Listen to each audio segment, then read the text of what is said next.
भुसावळ शहरातून एक धक्कादायक आणि हृदयद्रावक घटना समोर आली आहे. मिलिटरी स्टेशन कॅम्पसच्या मागील बाजूस आणि ZTRI बोगद्याजवळ असलेल्या कालिका माता मंदिरातील पुजाऱ्याची अज्ञात हल्लेखोरांनी निर्घृण हत्या केल्याची घटना उघडकीस आली आहे.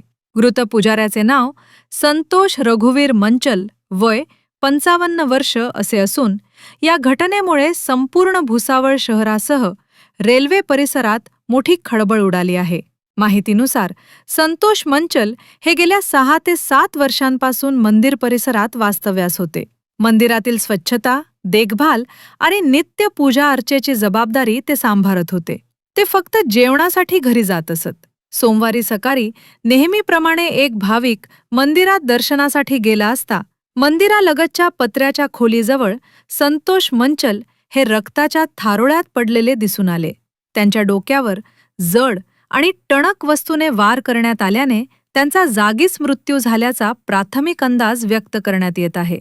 घटनेची माहिती मिळताच 112 क्रमांकावर संपर्क साधून पोलिसांना कळवण्यात आले.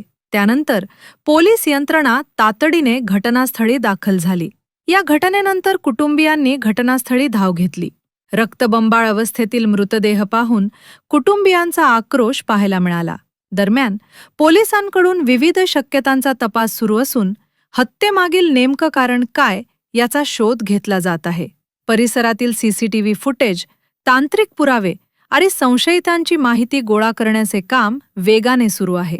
स्थानिक गुन्हे शाखा आणि भुसावळ शहर पोलीस अज्ञात मारेकऱ्यांचा शोध घेत असून लवकरच या प्रकरणाचा उलगडा होईल असा विश्वास पोलिसांनी व्यक्त केला आहे.